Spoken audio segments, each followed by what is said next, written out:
चलिए आज सफर करते हैं हिंदी साहित्य के एक ऐसे महारथी की दुनिया में जिनकी कहानियां सिर्फ शब्द नहीं हैं बल्कि भावनाओं का एक पूरा ब्रह्मांड है।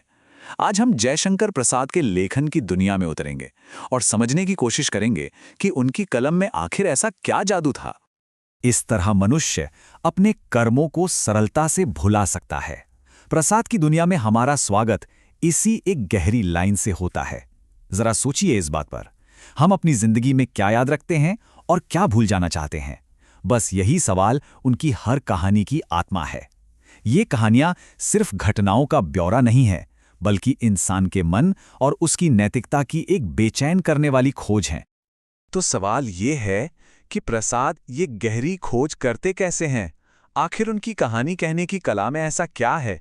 इसका जवाब छिपा है उनकी अनोखी दुनिया में। एक ऐसी दुनिया जिसे सिर्फ पढ़ा नहीं जाता बल्कि महसूस किया जाता है। देखिए, प्रसाद की कहानियां सिर्फ किस्से नहीं हैं, वो एक अनुभव है। उनकी कलम इस बात पर ज्यादा ध्यान नहीं देती कि बाहर क्या हो रहा है, बल्कि वो किरदारों के मन के अंदर झांकती है। उनकी उलझनें, उनकी खामोशियां, उनकी भावनाएं, सब कुछ। उनकी भाषा में एक कविता जैसी लय है जो कहानी को एक ऐसा माहौल देती है जिसे आप महसूस कर सकते हैं। यही उनकी छायावादी शैली का जादू है। और जब हम किरदारों के मन की इन गहराइयों में उतरते हैं तो सबसे ज्यादा उलझे हुए धागे मिलते हैं प्रेम और रिश्तों के। प्रसाद की दुनिया में प्यार कभी सीधा सरल नहीं होता। ये अक्सर उन अनकहे शब्दों और खामोश तनाव से बनता है जो किसी भी रिश्ते की असलियत होते हैं। उनके किरदारों को देखिए, वो हमेशा एक कश्मकश में जीते हैं। एक तरफ दिल की इच्छा है तो दूसरी तरफ समाज के बंधन, और यही अंदरूनी संघर्ष उनकी कहानियों को आगे बढ़ाता है। यहाँ भावनाएं या तो अंदर ही अंदर घुटकर रह जाती हैं या फिर एक ज्वालामुखी की तरफ फट पड़ती हैं। जैसे एक किरदार है जो सीधे सीधे कहती है, मैं तुमसे ब्याह नहीं करूंगी।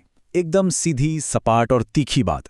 प्रसाद किरदारों को ऐसे ही भावनात्मक मोड़ पर लाकर खड़ा कर देते हैं जहां कोई लाग लपेट नहीं होती, सिर्फ रिश्तों की कड़वी सच्चाई सामने होती है।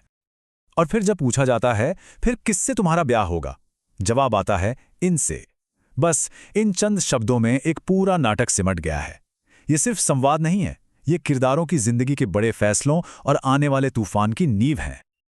लेकिन जब प्यार टूटता है तब प्रसाद की काव्यात्मकता सबसे ज्यादा उभरकर सामने आती है। जैसे गीत की ये एक पंक्ति है, चिन्हाएं नहीं बदला गए नैना।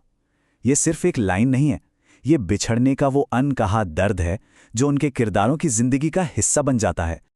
किरदारों की ये जो निजी कहानियां हैं ना, ये अक्सर एक बहुत बड़े कैनवास पर घटती हैं, और वो कैनवास है इतिहास का। प्रसाद हमें शक्तिशाली साम्राज्यों और ऐतिहासिक तूफानों के बीच ले जाते हैं, जहां किरदारों की जिंदगी सिर्फ उनकी अपनी नहीं रहती। उनके लिए इतिहास कोई म्यूजियम में रखी चीज नहीं है, नहीं, ये एक जीवित शक्ति है, एक बहती हुई नदी की तरह जो हर किरदार के भाग्य का फैसला करती है और उनके हर कदम को दिशा देती है, चाहे वो सम्राट हो या एक आम सैनिक। जैसे ये सवाल सुनिए, चक्रवर्ती अशोक वह कितना बड़ा राजा है? इस एक सवाल से प्रसाद हमें उस भव्य दुनिया में खींच लेते हैं जहां इतिहास के बड़े बड़े नायक मंच पर चलते हैं और उनकी मौजूदगी से ही उस युग की पूरी शान और शक्ति जिंदा होती है। लेकिन जहां एक तरफ अशोक जैसी महानता है, वहीं दूसरी तरफ सत्ता की कमजोरी भी है। एक बूढ़ा सम्राट डर से कांपती आवाज में पूछता है, क्या गुलाम कादिर सचमुच दिल्ली पर हमला करके तख्त छीनना चाहता है? यही प्रसाद की खूबी है। वो दिखाते हैं कि इतिहास लिखने वाले शासक भी अंदर से कितने डरे हुए और लाचार हो सकते हैं। और जब किरदार इतिहास और अपनी निजी जिंदगी दोनों के थपेड़ों से जूझते हैं तो वे सबसे गहरे सवाल पूछते हैं। ये सिर्फ परिस्थितियों से संघर्ष नहीं है, ये है आत्मा का संघर्ष। यहाँ वो भाग्य, ईश्वर और अपने होने के मतलब पर ही सवाल उठा देते हैं। उनके किरदार हर तरह की मुश्किल से गुजरते हैं। कभी गरीबी और अन्याय से लड़ते हैं तो कभी भाग्य के खेल और विश्वासघात का शिकार होते हैं। सामाजिक बंधनों और अपनी ही अंतरात्मा के द्वंद्व में फंसकर वे जिंदगी के उन सवालों से टकराते हैं जिनका कोई आसान जवाब नहीं होता। ये एक बेहद शक्तिशाली और भावनात्मक पुकार है। यहाँ एक किरदार अपने दुख में सीधे ईश्वर को चुनौती दे रहा है। सवाल ये है कि क्या करुणा भी इतनी कठोर हो सकती है? यही प्रसाद के लेखन की असली गहराई है, जहां इंसान अपने भाग्य के रचयिता से ही संवाद करने की हिम्मत करता है। तो फिर इंसान क्या है? अपने भाग्य का निर्माता, या किसी ब्रह्मांडीय खेल की कठपुतली? प्रसाद यही बहस छेड़ते हैं। एक तरफ ये कहा जाता है कि हम अपने कर्मों से एक दूसरे की जिंदगी बनाते या बिगाड़ते हैं, पर दूसरी तरफ अगर पाप का दंड तुरंत मिलता तो क्या दुनिया में पाप होना बंद हो जाता? इन सवालों का कोई एक जवाब नहीं है। तो इन सभी जटिल किरदारों, ऐतिहासिक उतार चढ़ाव और गहरे दार्शनिक सवालों के बाद आखिर क्या है जो प्रसाद को आज भी इतना प्रासंगिक बनाता है? उनकी विरासत क्या है जो आज भी हमारे साथ है? देखिए, उनकी विरासत इन 4 स्तंभों पर खड़ी है। पहला, किरदारों के मन की वो गहरी समझ। दूसरा, उनके शब्दों में कविता की वो जादुई लय। तीसरा, जिंदगी पर उठाए गए वो शाश्वत सवाल। और चौथा, इतिहास को जिंदा कर देने की उनकी अद्भुत क्षमता। यही चारों मिलकर उनके साहित्य को हमेशा के लिए प्रासंगिक बनाते हैं।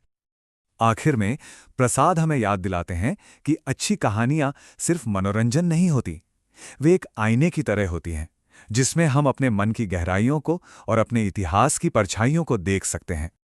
और हम आपको इसी एक सवाल के साथ छोड़े जाते हैं।